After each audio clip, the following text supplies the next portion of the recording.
you're here for OROC, the Sure. Orana Regional Organisation of Councils. Is that right? That's what it started out That's as. right. Way back in 2013, there was something. 2013, yeah, there was something called OROC that existed, but that has subsequently dissolved and doesn't exist anymore. So one of our committee members and former rider, or has been ridden a couple of times, Andrew Graham, came up with what's called a backronym. We had the acronym already, but we had to come up with something that it would stand for. So it then turned into the Orana Region Outback Challenge, Yes. rather than Orana Regional Councils. And it's gone bang. Fantastic. It has. It was designed as a one-off. When I started back in 2013, it was going to be a one-off event. Just, let's do this, get some fundraising started for Macquarie Homestay, and that's it. And as far as I was Why did concerned... you choose Macquarie Homestay with Rod? Well, that was the stimulus, if you like, or the catalyst for all of it. He came along to an OROC meeting. So we sat around, the mayors and GMs from the region. Rod said, we really need this facility. And GMs, general managers of the councils from the region. I'm not familiar with all these acronyms. Yeah. Sorry, my apologies. Yeah. So the idea then was, Rod said, we need some money from the region. We want to start Macquarie Homestay. It's great for the region. Dawn Fardell and Lillian Brady, the late Lillian Brady, came up with the concept initially, and there wasn't zero money basically in the kitty. And so I sat down with Rod Crowfoot after that meeting, and Andrew McKay, we dragged along into it as well, and said, let's just do a bike ride around the region, throughout all the area. We'll get all the mayors involved, and all the mayors, to their credit, got on a bike. They laughed at me because when I rang them and said, I want you to do this, they thought I was talking about a motorbike. Then when I said a push bike, they weren't as keen, but they still, to their credit, got on push bikes for different distances around the region, and away we went. And even though you fell off one.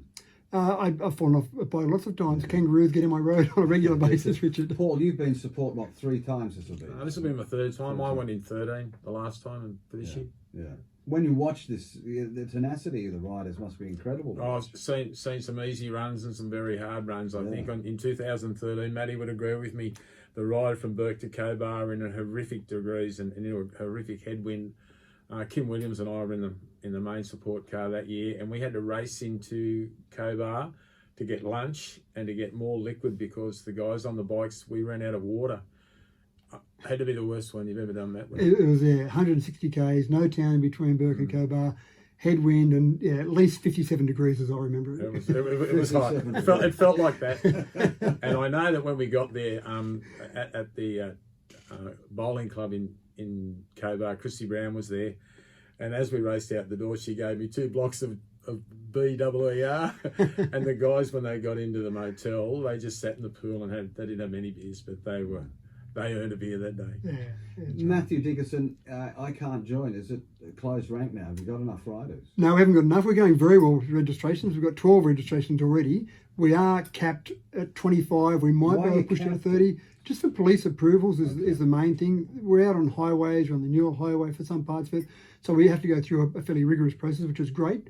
But also think about 25, 30 people and support crew like Paul. When we turn up to each of these towns, we've got to find somewhere to actually stay. So some of these towns, you're struggling to fit 30 or 40 people into these places. Well, can I jump in there? Because of COVID, you'd be very tight this time around because many city-siders have come to the bush. Yeah, and you look at the hotels, no vacancy. That's right. And we often like to get the motels in each of those communities to donate rooms. So when you say to someone, can you donate 30 or 40 rooms to us, that's a bit of a tough ask. Or just finding that number of beds available in these locations is pretty tough. So you are limited from a logistics point of view, but more important, the police approval. So again, this early in the piece, we've never had 12 registrations. This is very early to have 12 registrations already. But again, I'd like to hit 25 this year. It'd be fantastic to see that group. That all helps in the fundraising, obviously. What do you do as a support? What do you do, Paul? What's your job? Well, Dubbo Toyota have always been good enough in the past to donate 3 new vehicles for the support crew. So we have basically the catering, the big car that pulls the trailer, which has all the food. Then you have the front vehicle and the back vehicle. Right. So Pammy's been on every one, hasn't she, Pam? Maddie's sister, Pam Dickerson. Kim Williams came with me before. Barry Hildebrand's coming again this year with Ashley Willinga. We man the vehicles, and the most important part while the riders are on the road is to make sure they're safe. If you're pulling the support caravan, you need to get to the next rest stop between 25 and 30 or 35k. Pull the tables out, set the food up so that the riders, when they get there, they can put their bikes down, have something to eat, plenty to drink or whatever they want to drink, and then we only stop for 10 minutes. Then we're back on the road, and then we pack up. You got to decamp and do the whole thing again. And then we pack up, and then we go 20 k's, 25, Yeah. 30 k's down the road, and we set it up again. So we could stop anywhere up to 5 times a day, maybe. No wonder these bicycle riders feel like rock stars. We do feel like It's a royalty. bloody tour. It you know? is. You pull up and there is a smorgasbord laid out. The last one we had gee Paul whiz, and Ash Paul. Willinger just laying out this smorgasbord, and you feel pretty special. You turn up, you just pick bits and pieces of Leave food. the mess behind, and That's Paul right. And you cleans get it on the up. bikes and off you go, and magically, an hour later, there's another smorgasbord set up for you. So the support crew are absolutely integral to the whole event. And Matty's usually doing a bit of PR on radio or doing He's something. not, So is he has his own little delivery of food most times he pulls up. Or he puts an order in.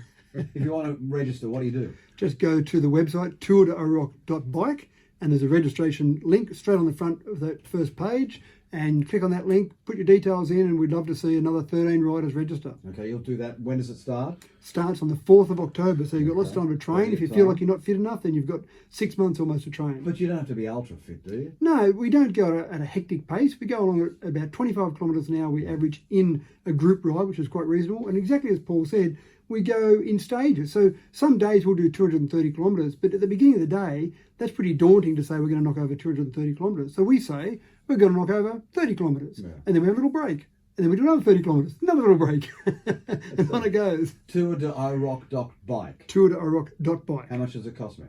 $600 to register. And you get everything. Fully looked after, support crew, 2 jerseys, like you get looked after like royalty for $600. Incredible. Tourdeoroc.bike. Correct. Big tour, helping Macquarie Homestay. We've donated so far almost $500,000 to Macquarie Extraordinary Homestay. stuff, isn't it? Yeah, And the thing about Macquarie Homestay, Richard, is I know a fair bit about all the towns we go to. It is people out there are just so grateful to have it. It's fabulous with Roddy Crowfoot and all his team. The volunteers are splendid. Tourdeoroc.bike. .bike. Yep. And Paul will feed you. Exactly. And Ash. And what? And Ashley Willinger. Don't And forget patch Ash. you up if you fall over and break yourself. We do a bit of that Yeah, too. that's a bit- yeah, okay. Thanks, Richard. Tourdeoroc.bike.